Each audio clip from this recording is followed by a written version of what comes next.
Intégrer l'intelligence artificielle dans le marketing et la communication, c'était le sujet de réflexion de la 9e édition de la journée scientifique des étudiants de l'ISTC.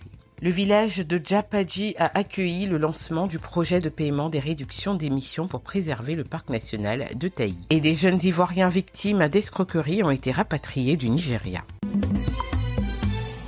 Comment intégrer l'intelligence artificielle dans le marketing et la communication? C'est autour de cette question que se sont réunis des étudiants des différentes écoles d'Abidjan à l'Institut des sciences et techniques de la communication polytechnique. Pour sa 9e édition, la journée scientifique des étudiants de l'ISTC Polytechnique propose aux participants de prendre part à des panels sur diverses thématiques. Cette année, l'école de publicité et de marketing met un accent particulier sur la protection des données personnelles. Les participants ravis de cette journée d'échange et de formation partagent leur enthousiasme.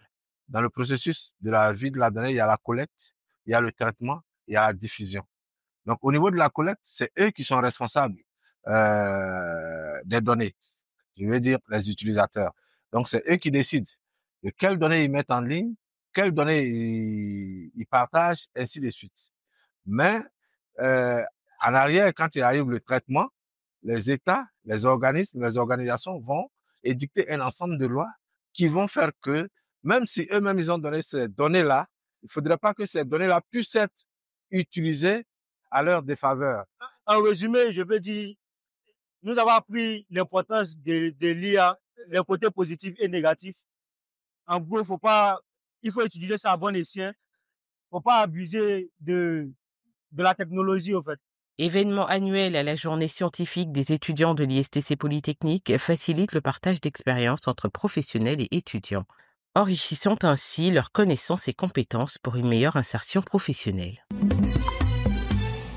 La convention des acteurs de la plateforme One Health a atteint son apogée le mercredi 5 février 2025. Après des échanges fructueux sur la santé des plantes, plusieurs accords de partenariat ont été signés entre Wave et d'autres structures spécialisées. Le professeur Arsène Pita, directeur de Wave à l'université Félix Houphouët-Boigny, a salué cette dynamique de collaboration, soulignant qu'elle représente un tournant décisif pour la recherche en Afrique. Pour Wave, c'est déjà un beau jour d'avoir avec nous le SILS, mais d'avoir aussi Kaby qui est là, qui n'a pas encore dit un mot, mais Kaby aussi est là. Et ça, c'est déjà quelque chose. La locomotive est en marche et ces trois entités-là se tiennent main dans la main pour tirer tout le monde. Et ça, c'est une satisfaction. Et de savoir aussi que tous les autres acteurs qui étaient là ont épousé l'idée, ont aimé l'idée. Ce sentiment est partagé par de nombreuses participations à l'instar de Yao Kwadio Nasser, ivoirien, basé au Kenya. Ce que je retiens, c'est que cette initiative était vraiment la bienvenue. Parce qu'en général, quand on parle de santé unique, les plantes étaient négligées. On avait la composante des animaux, la composante de l'environnement et même la composante humaine. Mais la composante incluant les plantes, il n'y était pas. Avec ces engagements, la recherche sur la santé des plantes en Afrique entame un nouveau chapitre. Il reste désormais à concrétiser ces accords pour en assurer un impact durable. Le 31 janvier 2025, le village de Djapadji, situé à proximité du parc national de Taï, a accueilli la cérémonie officielle du lancement du projet de paiement des réductions d'émissions de gaz à effet de serre. Placé sous la présidence du préfet de région représenté par Nchotiri Pakom, sous-préfet de Doba, la cérémonie a rassemblé de nombreuses autorités, des partenaires stratégiques et des bénéficiaires du projet. La 4e vice-présidente du conseil régional de San Pedro a souligné l'importance de cette initiative pour la conservation de la biodiversité et la lutte contre les changements climatiques. Ce matin, nous sommes là par rapport au lancement du prix. Vous savez, le prix est concerné par 5 régions. La région de San Pedro, la région de Guémon, le Cavali, la Nawa et le Gbekle. Ici, précisément, nous sommes dans la région de San Pedro, dans la sous-préfecture de Doba, qui est un village riverain au parc national de Taï. Nous sommes là pour mobiliser nos populations, pour adhérer à ce projet.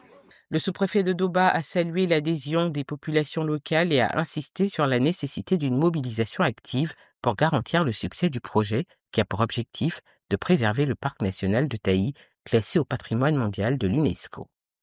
Alors, vous avez remarqué que tous les partenaires techniques ont participé à ce lancement. J'exhorte les populations vraiment qui voudraient s'inscrire, sinon dans l'esprit qui sont tous dans ce projet, à se faire identifier, à avoir des pièces d'identité pour les Ivoiriens, à avoir des cartes consulaires pour les étrangers afin qu'ils soient pris en compte. Sinon, dans l'ensemble, toutes les populations sont engagées. À partir du moment où les rétributions de la mise en œuvre de l'agroforesterie et du reboisement sont prises en compte, il n'y a pas de raison que toutes les populations ne s'engagent pas corps et âme dans ce projet. La cérémonie a été suivie d'échanges interactifs, de témoignages de bénéficiaires et d'une visite symbolique des zones d'intervention autour du parc. Les chefs coutumiers, les jeunes et les femmes de Doba ont exprimé leur soutien au projet, promettant de participer activement à la sensibilisation pour l'adoption de comportements éco-citoyens. En quête d'un avenir meilleur en Europe via le Nigeria, 10 jeunes Ivoiriens âgés de 16 à 26 ans ont vu leurs rêves se transformer en cauchemars. Le lundi 3 février, ils sont arrivés à Abidjan, accueillis par la délégation ivoirienne de la Direction générale des Ivoiriens de l'extérieur, après avoir été victimes d'un réseau de trafic humain opérant au Nigeria. Depuis mi-2024, ce réseau criminel cible de jeunes Ivoiriens, leur promettant un départ pour l'Europe, moyennant des sommes de 500 000 à 3 millions de francs CFA. Une fois arrivés au Nigeria, ils sont piégés et exploités. Mais avec les échanges qu'on a avec certains d'entre eux, il parle de plusieurs dizaines. Plusieurs dizaines. Il y en a qui disent 40, d'autres disent 50. Il n'y a pas un chiffre bien défini, mais c'est sûr qu'il y a plusieurs dizaines qui sont dans des situations comme ça au Nigeria.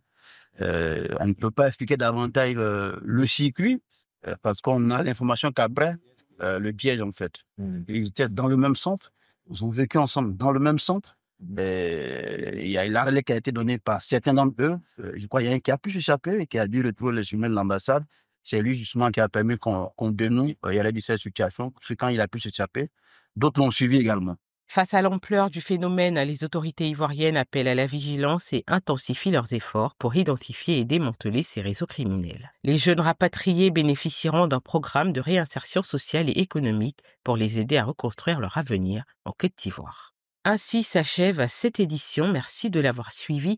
L'information continue sur cette info et sur www.cetinfo.ci.